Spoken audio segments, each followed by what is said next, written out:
Bonjour à tous, rebonjour à ceux qui nous sont fidèles à ces conférences.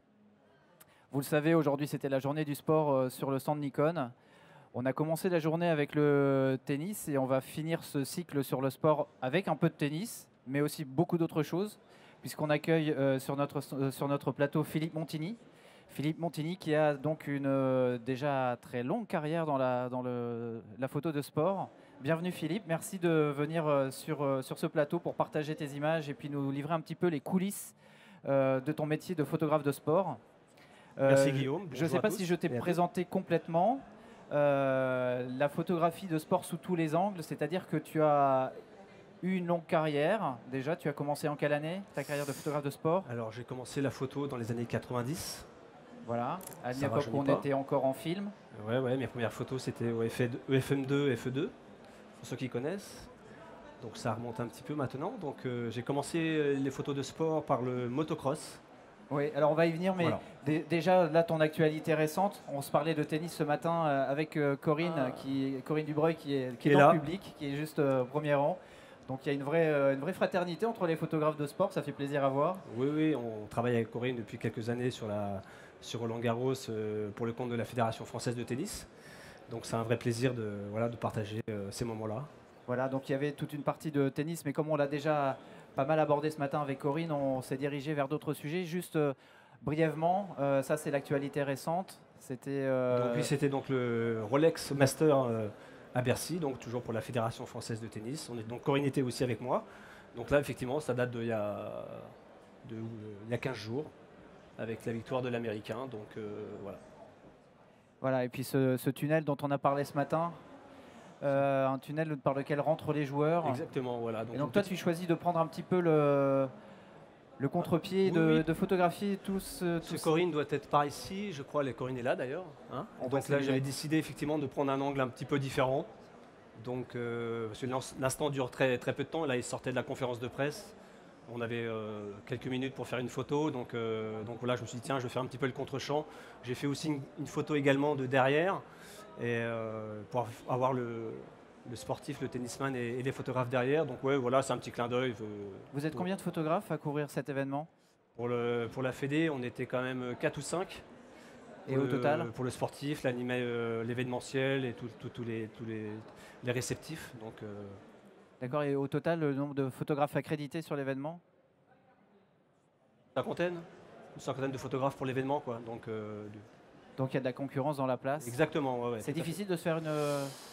Bah, disons que là, les accès ont été relativement limités par rapport à ce qu'on peut connaître sur Roland-Garros, parce que Roland-Garros, on a un stade qui est quand même très important, très large, avec des accès beaucoup plus importants. Là, effectivement, c'est une compétition en salle, donc les accès sont relativement limités. On est devant les spectateurs, donc il faut effectivement se faire une petite place pour pouvoir travailler, quoi. Alors tu nous disais, tu as commencé dans la photo plutôt de moto. On va se mettre plutôt de ce côté-ci par rapport à la caméra. Voilà, Oui. tu as commencé par couvrir le motocross. Oui, oui. En fait, Parce que c'était pourquoi? Parce que c'était une affinité Bah, avec ce sport-là. j'ai pratiqué cette discipline, donc je connaissais un petit peu effectivement les côtés spectaculaires de ce sport. Et quand on aime la photo de sport, le motocross c'est une très très bonne discipline car on peut y accéder assez facilement. Le problème de la photo de sport, c'est que sans accréditation, c'est souvent très très difficile d'aborder les sportifs. Le motocross, on peut payer son entrée, on est très très près de la piste, donc on peut travailler à la fois avec des focales courtes et des focales longues. Et donc c'est un sport qui est vraiment très intéressant pour progresser dans la photo de sport, parce qu'effectivement... Et c'est un conseil que tu pourrais donner à un jeune photographe de commencer Exactement. par un sport qui n'est pas forcément un sport hyper médiatisé pour avoir plus d'accès.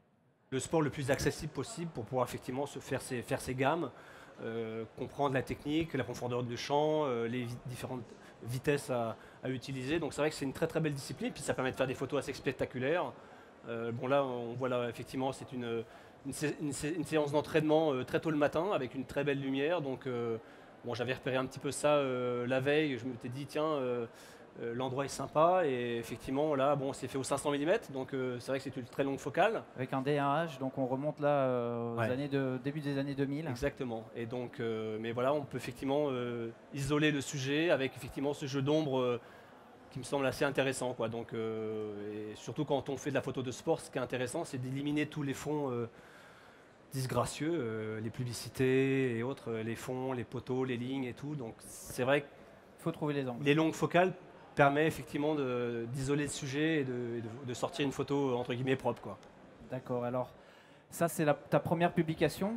Oui, oui, oui. Alors, la photo, c'est une question de rencontre. Donc, c'est vrai qu'avec cette photo, j'ai pensé après. C'est vrai que c'était un peu un déclic parce que c'est un jeune pilote de motocross qui est devenu par la suite double champion du monde. Et donc, c'est un petit peu en le suivant qu'effectivement, je me suis dit que. Ah, je pensais que le bon élève, c'était toi. Non, c'était lui, Non, en non, fait. non. Donc, en fait, je l'ai suivi lors de ses premières courses en championnat du monde. Je travaillais dans un magasin photo à Orléans à l'époque. Et donc, j'avais pris mes vacances pour le suivre, pour faire un petit sujet personnel. Et comment, en commençant dans la photographie, comment on aborde un champion comme ça comment ça se passe? Pour quelqu'un de timide comme moi, c'est très dur. Donc, je suis allé voir ses parents, il avait 16 ans à l'époque. Donc, c'est ses parents qui l'emmenaient sur les courses. Donc, je suis allé voir ses parents, je leur ai expliqué un petit peu mon projet, que j'étais passionné de motocross et que j'aimerais éventuellement faire un petit sujet sur Sébastien qui commençait vraiment à avoir un très très bon niveau. Et donc, je l'ai suivi pendant 15 jours. Voilà, et c'était vraiment une très très bonne expérience. Et à la suite de ça, effectivement, j'ai eu une première publication. Tu logeais même chez lui, c'est ça? Chez lui, exactement. Ouais, tout à Donc fait. il y a vraiment une connexion qui s'est faite entre vous. Et c'est devenu d'ailleurs par la suite un très bon ami. Et donc, au retour de ce reportage, je me suis dit, c'est vraiment la photo que je veux faire. Donc, à partir de là, c'est quoi l'histoire? Tu pousses la porte des rédactions, tu vas avec ton portfolio sous le bras et tu essayes de vendre voilà. le sujet?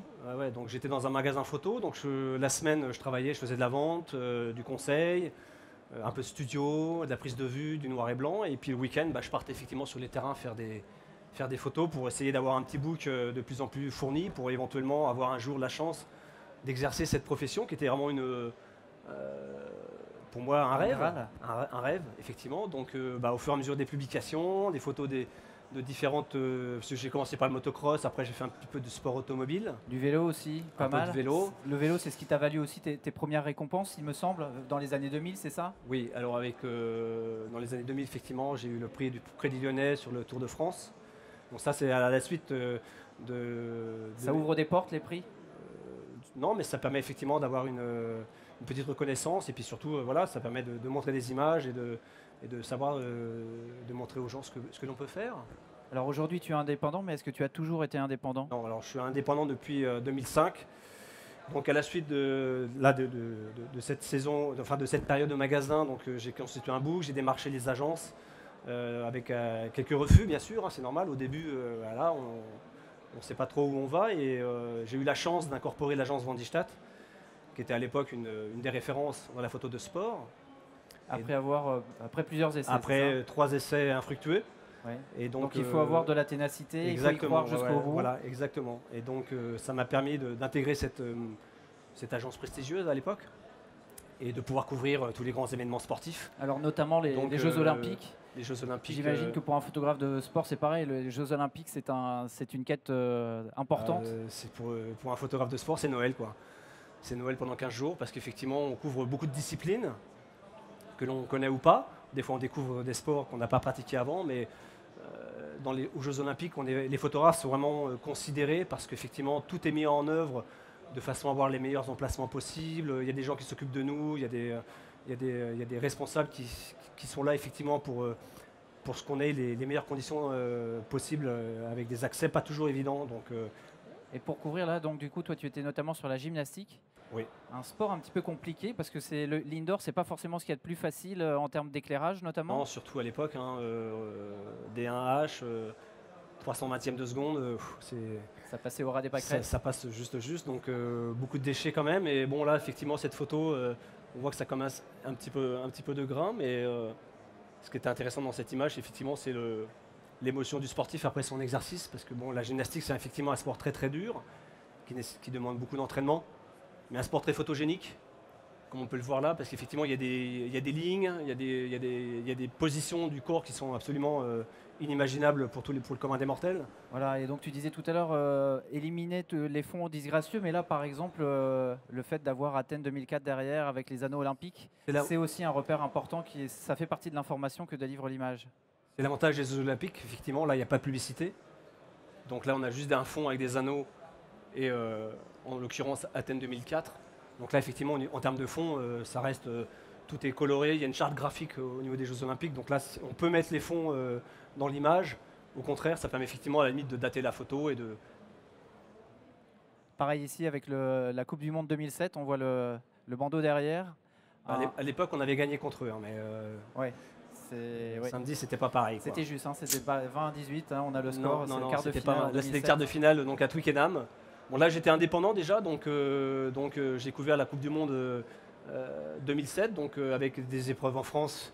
Et là, c'était à Twickenham, donc bon, avec des collègues photographes, on arrive à se payer des billets d'avion pas trop chers, à partager les frais, et ça permet effectivement de couvrir ce genre d'événement et donc et de participer à une belle fête. Mais tu pars jamais avec une garantie de publication. Aucune. Que tu produis tes images et tu les proposes ensuite pour qu'elles soient publiées. Ça marche C'est le risque à prendre quand on n'a pas de commande. Donc par exemple, sur une Coupe du Monde comme ça, j'ai fait les calculs, on arrive à équilibrer les dépenses, quoi. Donc voilà. C'est pas forcément très très rentable, mais bon, ça reste une très belle expérience. Le football et le rugby, j'imagine que ce sont les sports les plus couverts. Est-ce que c'est vraiment un incontournable pour un photographe de sport d'en passer par là ou... Le football, c'est effectivement la discipline la plus populaire. C'est ce qui se vend le plus de toute façon. Quand vous regardez l'équipe, il y a 80% de football. Donc c'est vrai que beaucoup de photographes autour des stades.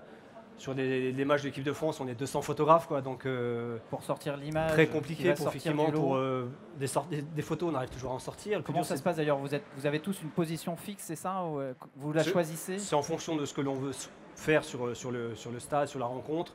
On peut se mettre un petit peu en hauteur. Bon, là sur le foot, c'est un petit peu plus compliqué. Là, il faut juste être présent au bon endroit, parce qu'effectivement le foot, c'est surtout des automatismes.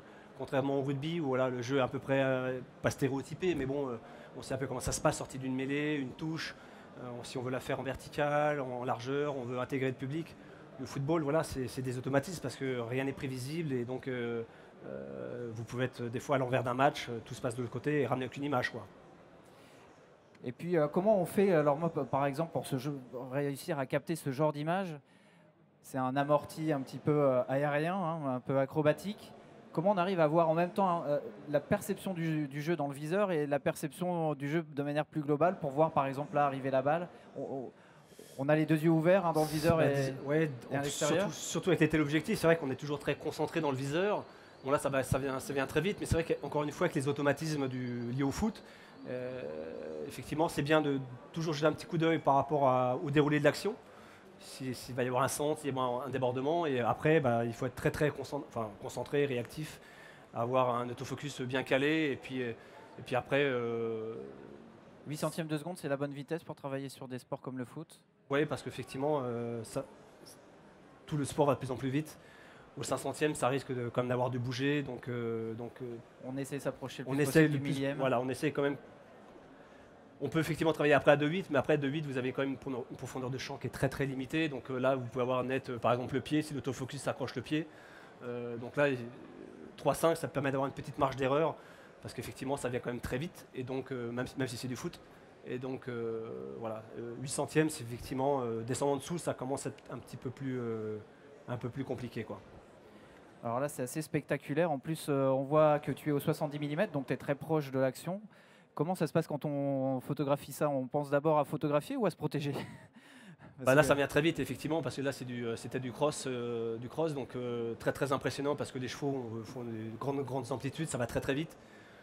Donc, on fait la photo et après on se dit, oh là là, on était relativement près. Donc c'est vrai qu'on est concentré sur l'image et bon, le cavalier n'a rien eu, hein, et le cheval non plus, tant mieux.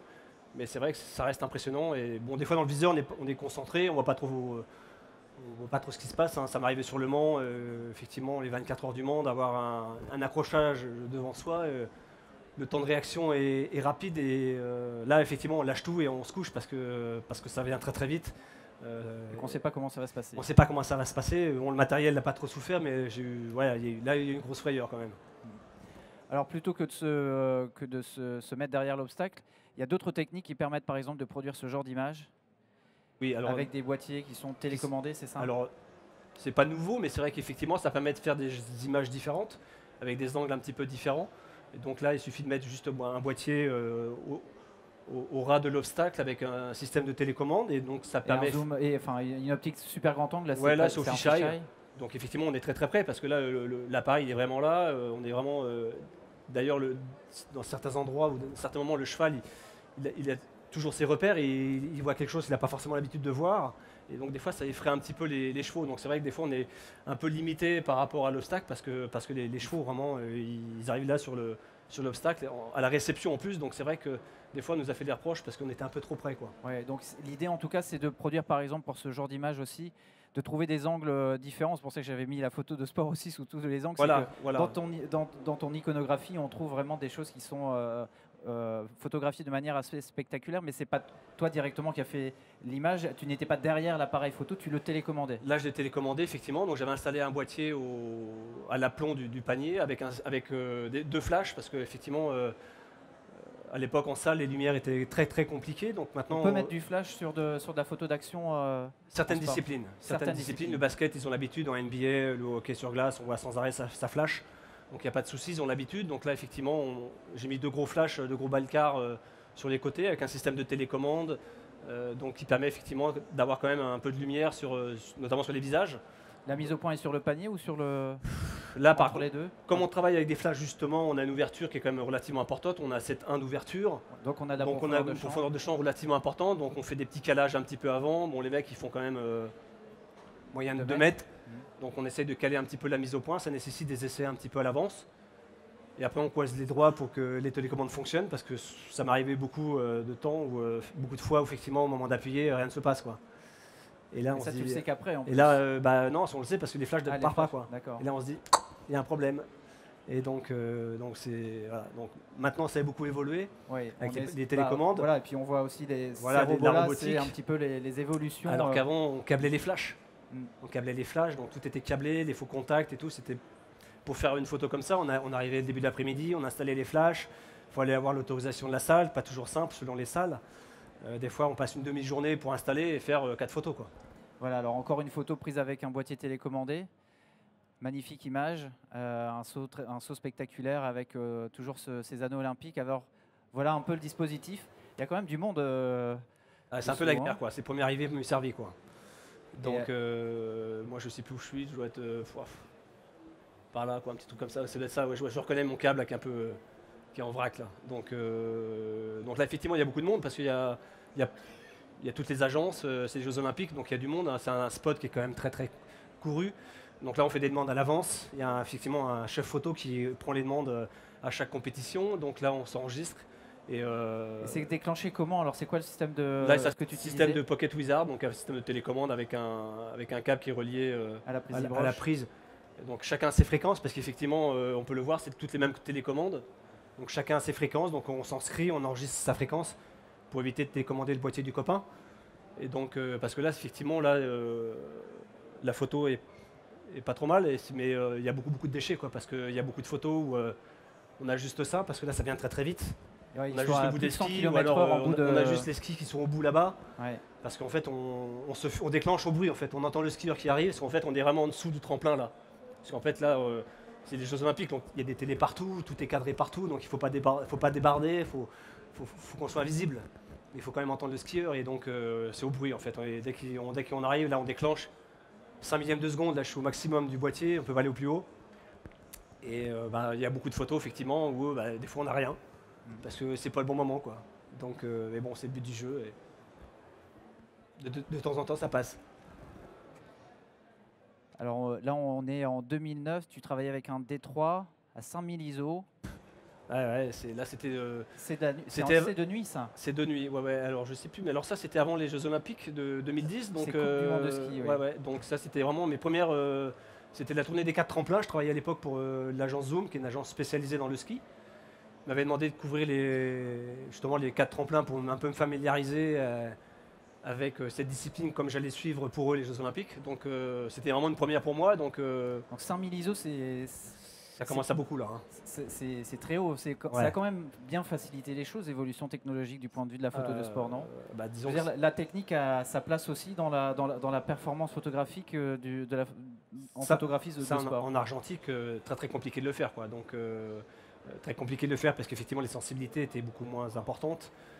Et puis Le rendu n'était pas le forcément numérique, précis. effectivement, sur ces disciplines-là, on fait des photos, on voit le résultat, on dit que oh là là, non, c'est pas bon, les fonds sont pas bons, je mets de côté, j'essaye de faire en sorte d'avoir un fond noir. Bon, là, c'était une épreuve de nuit, donc il y a quand même de l'éclairage, mais ça vient quand même très très vite, quoi. Et puis il fait froid, parce que là, effectivement, il faisait quand même -10. Quand on n'a pas l'habitude, c'est un petit peu compliqué. Le public, c'est important aussi d'inclure le public parce que là, Oui, on a vu beaucoup de Beaucoup de sportifs. photos Voilà. isolées, serrées. Le contexte, ça fait partie de l'histoire. Bien sûr, oui, tout à fait. Après, ça dépend du moment, ce que l'on veut retranscrire dans l'image. L'image précédente, c'était une belle photo, enfin une photo de saut à ski technique. Là, c'est une épreuve ultra populaire en Norvège, avec les gens, ils viennent la veille dans les bois. Enfin, j'ai jamais vu ça, quoi. Et donc là, effectivement, je me suis dit, tiens, ça va être le départ. Beaucoup de monde, et je me suis dit, il faut quand même intégrer, voilà, faut montrer que c'est une course très très populaire, quoi. Et donc, on essaye de se placer en fonction de la lumière, en fait, de l'accès, puis la chance d'avoir un drapeau qui effectivement vient agrémenter un petit peu l'image. Il y a un petit peu de fumée parce que les gens, voilà, ils font des feux de camp parce qu'il fait quand même pas très chaud. Et puis au rendu, ça fait quand même une image, voilà. Donc ça, c'est pour un sujet magazine plus que pour un sujet d'actualité, c'est ça? Là, c'était la couverture de toute la semaine. Donc là, effectivement, dans un reportage, c'est bien d'avoir des plans serrés, mais il faut montrer un petit peu où on travaille, les conditions pour les sportifs, et puis montrer aussi qu'il y a du public, parce qu'effectivement, dès qu'il y a un instant, qu'il y a du public, ça permet vraiment de faire des belles images, quoi, de montrer que, voilà, qu'il n'y a pas que du sport, mais il y a aussi un engouement public. Et il y a des sports qui sont plus difficiles à photographier, je veux dire, sur lesquels il est plus difficile de produire des belles images, j'imagine.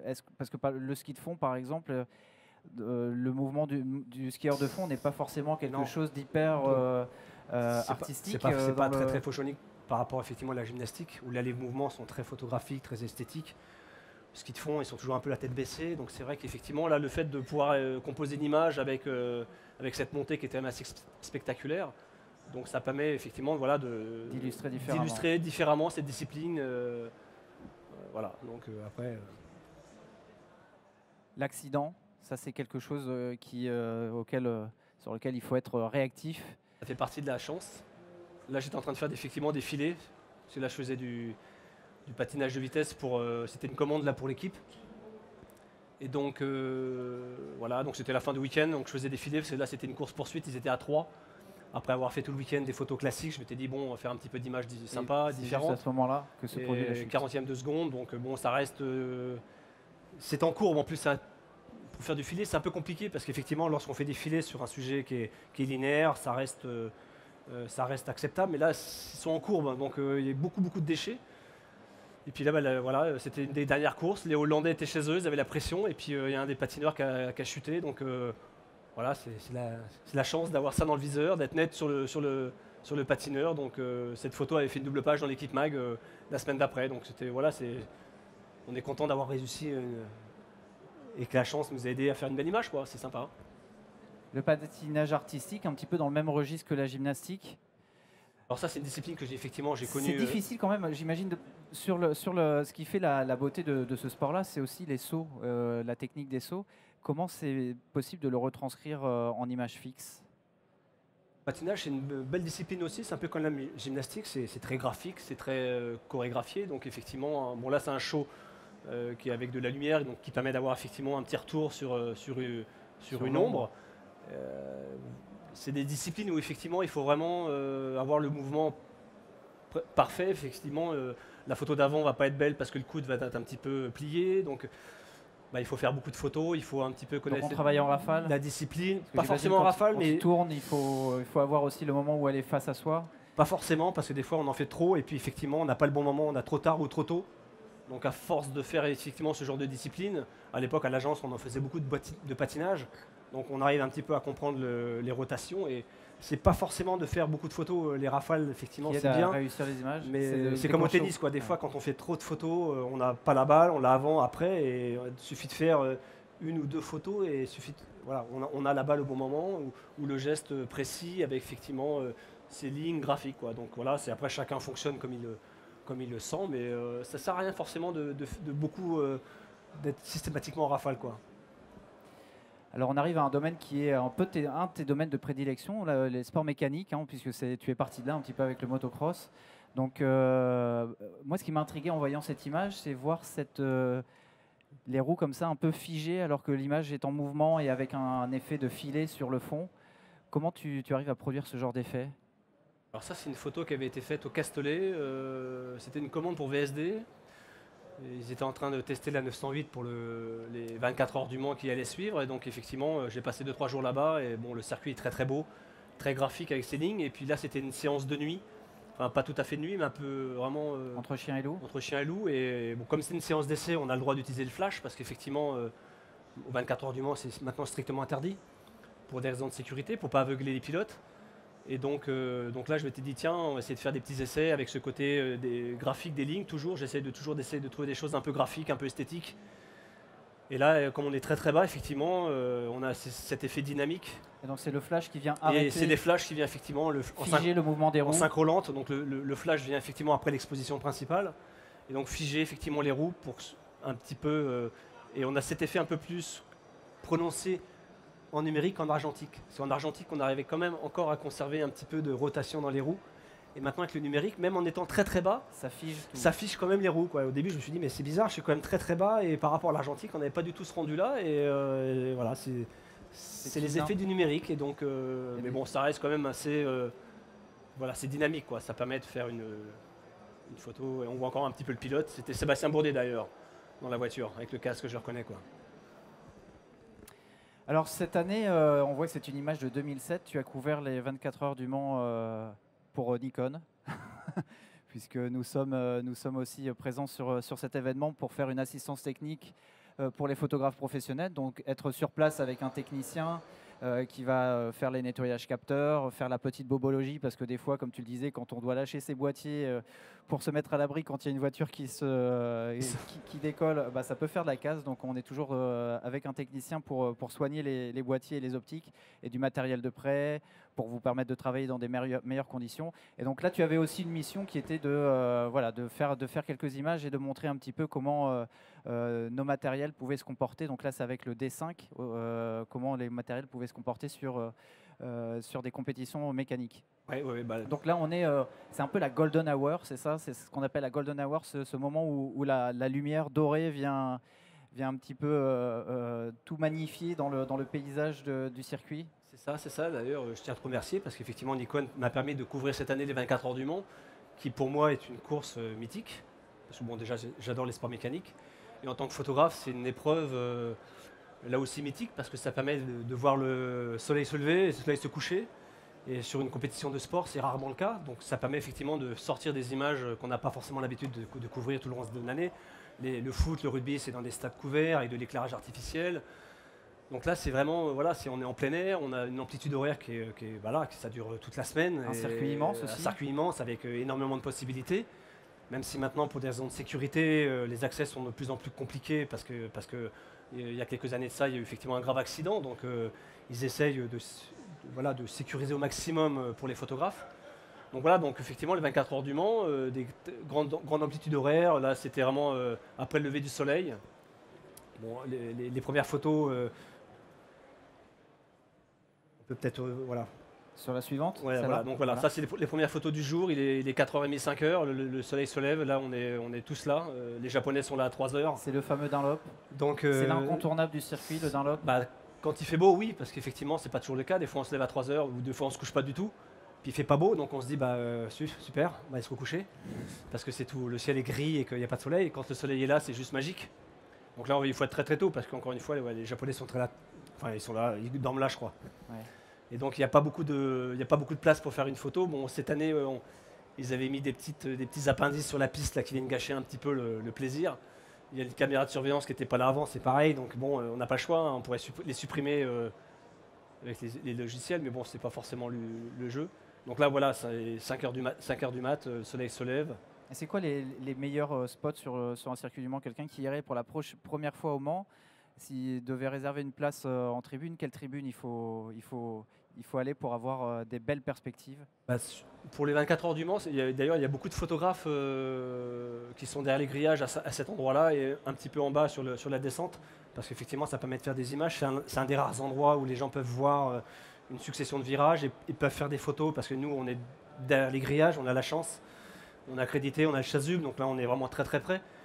C'est très très compliqué pour faire des photos pour le public. Il y a un On autre. voit même que, même en étant prêt, tu travailles des fois avec des très longues focales. Tout à l'heure, celle qu'on a vue avec le ruban Oui. doré, c'était du 600 mm. 600 mm et là on est quand même très loin. Donc là le côté graphique avec le S, effectivement en contre-jour, ça permet de faire des images, mais c'est vrai qu'on est très très très loin. Donc et encore une fois là il y a un petit panneau qui n'était pas là avant, mais bon c'est comme ça. Donc il faut faire avec les conditions. Il faut faire avec les conditions. Donc ça c'est à l'opposé, c'est fin de journée, c'est pareil. Comme là on a des lumières qui sont très très basses. Ça permet effectivement, lorsqu'on connaît un petit peu le circuit et les différentes horaires, d'obtenir ce genre d'image, effectivement avec le pilote éclairé. On voit le pilote, on voit son regard, il est concentré, là il va attaquer la ligne droite des stands. Il fait 40 ou 50 degrés dans l'habitacle, le mec, nous on est dehors, on est en short, ça va. Mais lui à l'intérieur il souffre un petit peu. Donc, alors là on voit qu'en plus la voiture est plus ou moins de face avec ses phares allumés. Ça gêne pas les phares pour la mesure d'exposition? Comment tu travailles toi en termes de réglage? En termes d'exposition, on pourrait travailler maintenant en automatisme parce qu'effectivement les systèmes de mesure sont très performants, même avec les lumières. Mais là, comme c'est des lumières un peu contrastées, donc on travaille en manuel. On essaie après selon ce qu'on veut faire, on fait soit sous-exposer un petit peu, surexposer. Moi, quand il y a des belles lumières comme ça, j'aime bien un petit peu densifier les images, donc j'ai plutôt tendance un petit peu à sous-exposer de façon à vraiment détacher. Parce que là, si on fait une photo en matriciel, par exemple sur cette image-là, tout va être relativement bien éclairé, mais le visage va être un petit peu surexposé. L'intérêt, effectivement, de cette image, c'est de montrer le visage du pilote, quoi. Donc là, on a tendance un petit peu à sous-exposer de façon à l'image est lisible, hein, rien n'est bouché, donc voilà, ça reste acceptable pour le reste. Mais en voyant le résultat, encore une fois en numérique, on se dit bon, je veux un petit peu sous-exposer, fermer un petit peu ou descendre un petit peu la sensibilité, donc pour obtenir ce résultat, quoi. La nuit, c'est magique. Alors tu dors jamais du coup sur une épreuve comme ça, il n'y a pas moyen de dormir. Tu dors le lendemain, quoi, c'est pas grave. Ça dure qu'une fois dans l'année, c'est magique, il faut pas rater ces instants-là. Faut pas gâcher son plaisir. Parce que la nuit est très courte, parce qu'après il faut aller faire des photos des stands, donc on se dit qu'on a toute la nuit, mais finalement on n'a pas. C'est le jour le plus long, donc la nuit la plus courte. Donc on est vite arrivé au petit jour, donc voilà, ça permet effectivement ce genre d'image avec les disques de frein au 13e de seconde. Donc là on a tout le loisir lié au numérique. De faire gâcher de la pellicule. Voilà, de gâcher de la pellicule. Là, on peut y aller, on peut se faire plaisir, sans forcément faire beaucoup de rafales. Ça ne sert à rien de faire des rafales sur ce genre de choses, surtout au 13e de seconde. Parce que et à 4000 ISO, on est vraiment très très bas en termes de vitesse. Donc si on fait beaucoup de rafales, avec les vibrations, ça risque effectivement de perturber le rendu. Donc il faut travailler avec un monopode quand même? Non, à main levée, là c'est au 80, au 70 200 de 8. Bien se caler, faire des essais et puis effectivement avoir une grande souplesse, suivre bien le sujet. La stabilisation d'image, tu l'utilises, le stabilisateur, le VR, tu l'actives ou pas? Non, parce que bon, j'ai l'habitude d'utiliser comme ça, effectivement, et après c'est une question de challenge. Voilà, on essaie c'est mieux de faire sans.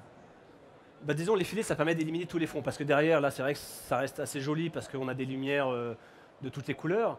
D'ailleurs, c'est la fête foraine, il y a des grillages, il y a des restaurants. Si je fais la même photo au 500e, derrière, ça va être absolument. Enfin, c'est pas beau, quoi. Donc, l'effet, effectivement, de travailler en très très basse vitesse permet de gommer tous les fonds qui sont disgracieux, dont je parlais tout à l'heure, et avec un effet quand même très dynamique, quoi. Donc, et un effet de vitesse. Et un effet de vitesse. Là, ils arrivent quand même à presque 300, 330. C'est au freinage. Donc, effectivement, voilà, les vitesses basses permettent effectivement d'éliminer les sujets disgracieux derrière, et puis encore une fois, voilà, c'est du numérique, on essaye de descendre le plus bas possible, on se fait plaisir, on essaye au quart de seconde, ça va être trop, c'est trop bougé, il y a trop de déchets, on remonte un petit peu, voilà, on se dit bon là c'est bien, je suis à 15e, 13e de seconde, et puis on essaie de faire en sorte ça tourne et on a assez de voitures pour faire. Exactement. On se dit ça va rentrer, il faut y aller, quoi. Alors cette année sur cette compétition, tu as testé aussi le D7500. Oui.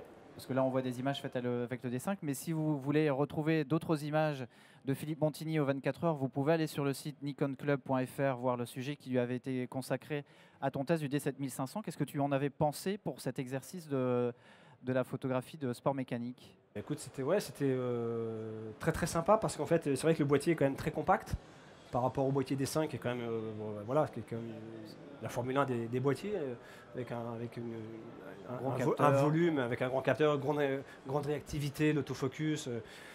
Un petit boîtier comme ça. En plus, j'avais fait des essais avec le 600. J'avais monté donc le 600. Le boîtier, on voyait pratiquement pas dessus. Et franchement, l'autofocus, j'ai fait des photos en pleine ligne droite avec les phares. L'autofocus, il n'y a pas eu de décrochement. Franchement, j'étais vraiment agréablement surpris parce qu'effectivement, une fois que en plus les collimateurs dans le viseur sont très confortables, presque même plus que le D5. De quel point de vue? Parce qu'effectivement, on a une ergonomie des capteurs qui est plus arrondie, qui à mon sens qui est plus confortable. Franchement, j'ai trouvé ça très très confortable, surtout avec une longue optique. Et après, bon, les capteurs, on les place un petit peu où on veut. Mais là, notamment avec des voitures de face, avec les pleins phares, avec des lumières un peu contrastées fin de journée, franchement, l'autofocus a vraiment été très très efficace. Ça n'a jamais décroché. Surpris par très surpris. Un beau petit bolide. Un beau petit bolide, effectivement. Comme on n'a pas besoin de travailler avec des grosses cadences de déclenchement, une fois qu'on a son cadre et que la voiture est bien où on veut, on fait sa photo et c'est très réactif, quoi. Donc, même la mesure de lumière était vraiment, encore une fois, avec les phares, des fois ça peut être un peu perturbant. Franchement, un bon petit boîtier, quoi. Ouais. Très très bien, très bonne surprise. Alors je vous invite à aller voir ce sujet qui est consultable sur le site nikonclub.fr. Alors là, on a parlé un petit peu de ta carrière sportive. Maintenant, tu as aussi d'autres activités qui sont venues se greffer à l'image de sport, et notamment le drone, qui est une de tes nouvelles spécialités. Alors je sais que c'est un sujet qui intéresse et qui suscite la curiosité de beaucoup de monde. Je voudrais que tu nous en dises un mot. Comment déjà tu es arrivé à faire du drone? Et qu'est-ce que ça signifie aujourd'hui de faire du drone? Comment on s'y prend pour commencer à faire de la photographie avec un drone?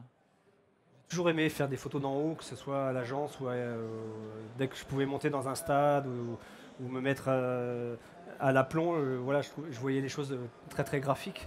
Et donc quand je suis devenu indépendant, il a fallu trouver effectivement des petites niches, et trouver d'autres effectivement styles de prise de vue. Et donc, comme je travaille maintenant pas mal aussi dans l'agriculture, ce qui n'a rien à voir avec le sport, c'est beaucoup plus calme. Je m'étais dit, tiens, vu d'en haut, avec le côté graphique, coloré des cultures, je me dis, il y a peut-être des choses à faire. Donc, j'étais intéressé très tôt par le drone. Là, voilà, j'ai acheté mon premier drone, c'était en 2011. Donc, 2011, il y avait zéro législation. La première législation, c'était 2012. Donc là, c'est un drone que j'ai acheté. Sur lequel j'ai installé un D7000, parce que je voulais effectivement quand même une bonne qualité d'image. Donc c'était un petit peu compliqué au départ parce que il faut ça ne s'improvise pas. J'avais jamais fait de drone. Premier vol, le drone s'est retourné, deux moteurs cassés, retour au SAV. Donc je me suis dit, ouais, bienvenue, super. Et parce qu'il y avait aucun apprentissage. J'avais zéro minute de vol, quoi. Tu es allé acheter le drone. Je l'ai acheté, je suis allé l'acheter à Grenoble. Moi j'habite à Orléans. Le mec me l'a mis en main, je dis ouais, c'est super, ça bouge pas, c'est bien. Je le pose, voilà, je le mets dans le coffre. Je suis rentré chez moi, je l'ai démarré. Donc là, il y a 6 moteurs, donc ça tourne à 11 000 tours minute. C'est très très impressionnant. Et effectivement, j'ai fait l'erreur de débutant. En fait, je l'ai décollé à peine 1 mètre, effectivement, avec les turbulences. Le drone s'est retourné, moteur grillé. Tondeuse à gazon, tu as voulu ça fait tondeuse à gazon, voilà. Exactement. C'est quand même très effrayant. Donc je me suis dit, bon. À l'époque, ça coûtait un petit peu de sous quand même. Hein. Là, j'en avais pour 7 000 euros que le drone. Donc, je me suis dit, bienvenue quoi. Et puis, voilà, petit à petit, faut s'entraîner à voler. Voilà. Et comment tu le commandes, le boîtier? C'est un système de télécommande avec un système de fréquence et avec un retour vidéo. Donc, je vois ce que je photographie. À l'époque, c'était un petit peu compliqué parce que c'était pas aussi performant que maintenant. En termes de transmission, en termes de retour, maintenant... c'est quoi, c'est du Wi-Fi? Maintenant, c'est des fréquences radio. Fréquences radio. Et donc, effectivement, des fois, on a des pertes de signal, on a un retour vidéo qui n'est pas toujours évident. Donc, c'était vraiment les balbutiements. Je pense que ça, c'était en 2011. Hein. Maintenant, ce qui se fait, c'est la... Donc, tu vois ce que tu photographies, c'est pas de la photographie à l'aveugle. Non, ouais, exactement. Donc, ce qui permet vraiment de faire ses cadrages, de regarder où on est, de monter, de descendre. Et... Il y a des copains dans le public. Exactement. Et c'est quoi les bons réglages du coup le boîtier, une fois qu'il est en l'air, tu peux encore le commander à distance et changer la vitesse, le diaph? Non, là je me mets en automatique pour éviter les diaphragmes, parce que vitesse, pardon. Ouais. 500e pour éviter les vibrations, en fonction de la sensibilité. avec une petite correction d'exposition pour effectivement savoir où l'on est par rapport à l'exposition du soleil. Et les retours sont tout à fait corrects. Après, il suffit de descendre, modifier les réglages, mais en automatisme, ça fonctionne très bien, quoi. Et voilà ce que ça donne. Alors là, avec quelques cyclistes dans l'image qu'on voit en haut à droite de l'image. Ça, c'est fait en 2012, donc au tout début de la législation. Là, on était un poil haut quand même, hein, parce que les cyclistes, ils sont assez bas. C'est quoi les hauteurs maximales? Maintenant, c'est 150 mètres hauteur On sol. ne peut pas dépasser On 150 peut pas mètres. dépasser Et comment 150 tu sais à quel On a un système d'altimètre qui permet effectivement de modifier. Et maintenant, sur les drones, modernes, on peut effectivement, on rentre sa hauteur, qui permet c'est limité et là, il s'arrête automatiquement automatiquement de toute façon et ça évite tout risque de problème. C'est quoi les contraintes aujourd'hui? Parce que par exemple, ce genre d'image où tu survoles un peloton, alors tu n'es pas exactement à la verticale Non, là, je suis du pas peloton. dessus, c'est interdit. C'est interdit. C'est aussi simple que ça, c'est interdit de survoler tout public, que ce soit à titre public ou privé, tout survol du public est interdit. Donc ça, c'est clair et net. Après, les gens font ce qu'ils veulent. Donc mais la législation existe en France. Il y a des pays où il n'y a pas grand-chose. Elle est claire, elle est nette, elle est très simple. Auprès de qui il faut se renseigner si demain, moi, j'ai envie de photographier avec un drone, à qui je vais m'adresser pour obtenir des renseignements sur la manière de m'y prendre? Il y a la Fédération française de drones civils, d'ailleurs, qui a un stand ici, qui permet effectivement d'avoir tous les renseignements possibles. Donc c'est vrai que tout le monde peut acheter un drone maintenant et ça coûte pas cher, sauf qu'il est interdit de voler tout simplement. Donc même chez soi, dès l'instant où on décolle, l'espace aérien n'est pas public. Donc ça, les gens ne le savent pas forcément. Donc effectivement, si on veut faire du drone, il faut le faire sur un aéromodèle, sur un aéroclub, avec maintenant des espaces dédiés au drone. On prend une licence et on s'entraîne au pilotage. Il y a des examens à passer? Après, quand on veut exercer, il faut un brevet technique,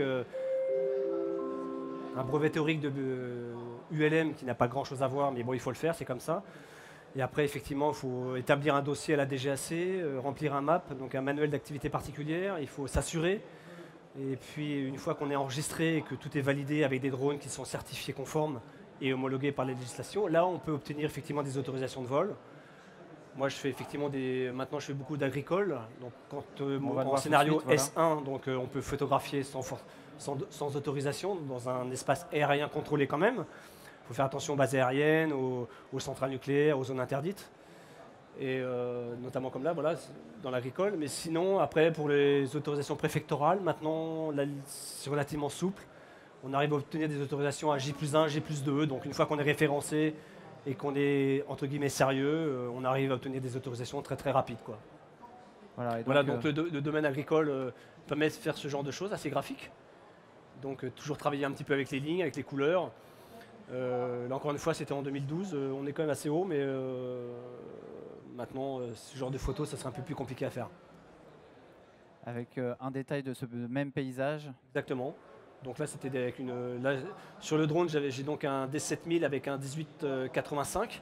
Donc là, on ne peut pas régler le zoom, donc en fonction de ce que l'on veut faire, il faut modifier sa focale. Donc c'est vrai que c'est bien de sa hauteur. Ou sa hauteur, exactement. Et donc l'autofocus, il est en automatique? Non, je me mets en manuel, je scotche tout, parce qu'effectivement, des fois, il peut être un peu perturbé par soit des reflets, des zones un peu compliquées. Donc tu travailles avec de la profondeur de champ, on voit F9.